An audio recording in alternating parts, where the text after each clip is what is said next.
Hey everyone, Steven here. I just want to take a second and do a tutorial video on how to create a existing ground surface using AutoCAD points, break lines, a tin boundary, and 2D contours. Um, just jumping right into it, the first thing you want to do is create a surface to add definition to. The easiest way that I do it is just remember the create surface command. That's going to bring up a dialog box where you can name it. I'm going to do E for existing and topo, and for this tutorial I'm doing example. I'm going to use an existing style, existing ground style for the surface, and push OK. So now we're going to add some definition to that surface. In this drawing we have some CAD points that were exported from Carlson software. That we have some block definitions, we have some AutoCAD points, and what we want are the AutoCAD points. So these right here are just block definitions. Behind this point here is an AutoCAD point. You can see it selected there. That's the point we want to add to the surface. There's about 620 something in this drawing, so what I'm going to do is I'm going to leave that one selected and do Control-Shift-A. That's going to do a select similar. So now if you go to your properties, you'll see that you have 621 points selected. What you want to do now is add those to the surface, and easy way to do that, in my opinion, is to do isolate, just so that there's no confusion on adding other points. And these are kind of difficult to see. Let me see if I can change the color real quick.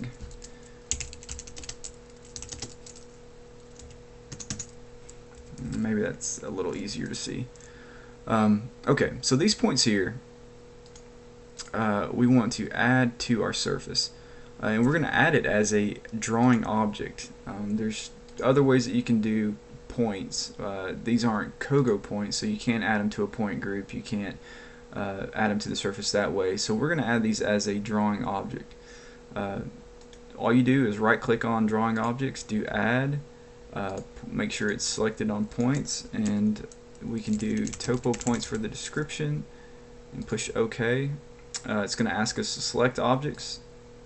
We're going to select all those points, hit enter, and it's going to add those to the surface. But since we isolated those points, it's not going to show anything else until we do the unhide command, and that's going to end the isolation and pull us back out to all the other objects.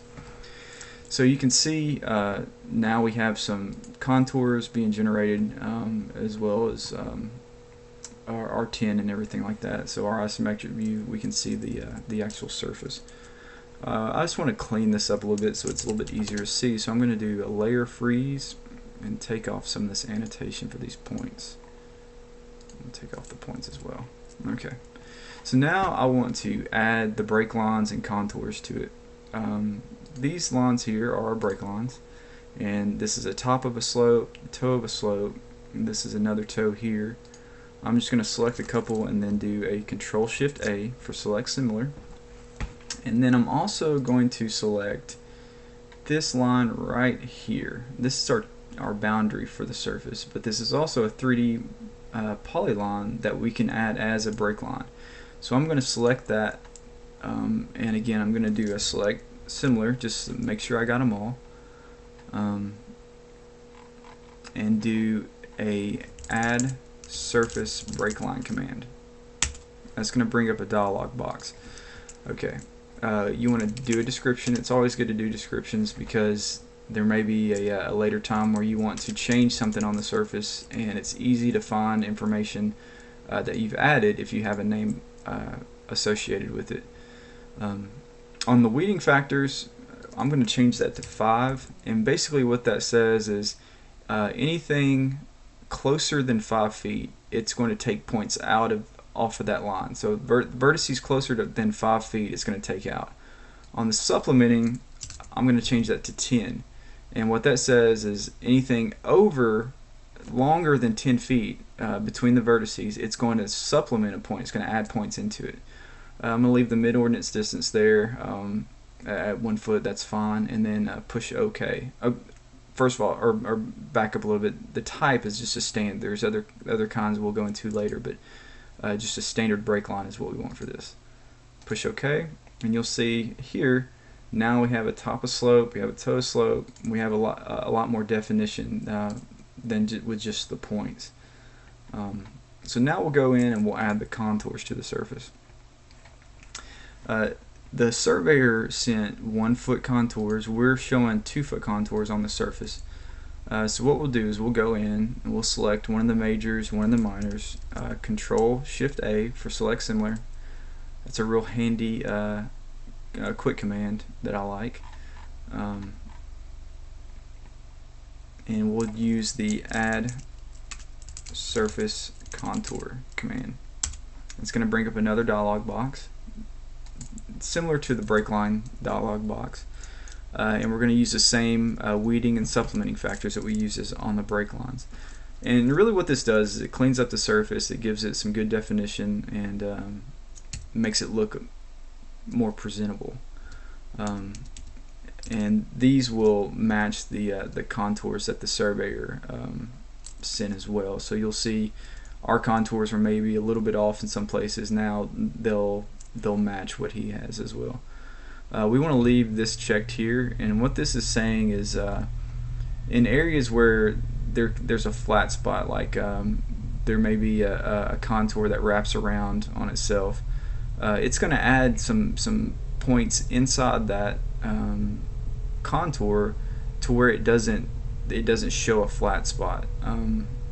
Let's see if we can make it do it real quick. So if we uncheck all this real quick, push OK, you can see here, there's a good example how that contour bridges across there when it actually comes up, wraps back around. So this area here may be higher or lower depending on what the elevations are on these points. When it should, it should break those contours. So what that minimize flat areas does is it takes out any of those situations where it's going to bridge across those contours. So we'll select one of our major and minor again, and we'll do that command again, add surface contours.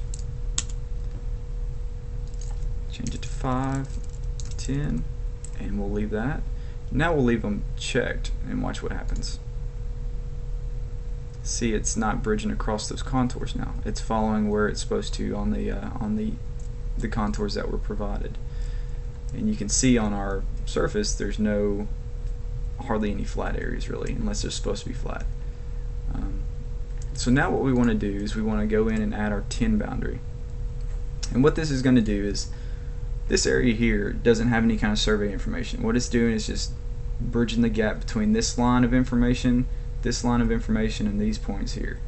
So what we want to do is we want to trim all that off, because when we go to do volume calculations, it's going to account for this area here even though it's not surveyed. If it's on the surface, it's going to get added into the volume calculation.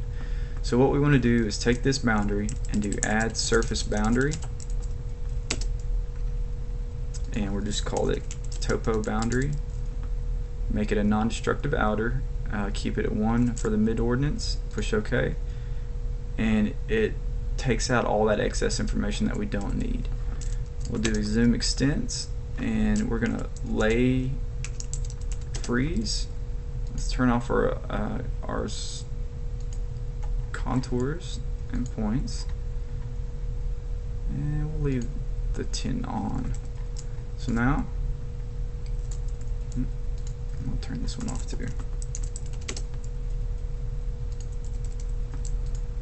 Now you can see we have a nice existing surface to work off of for volume calculations. So that's that for this tutorial. If you have any questions, let me know.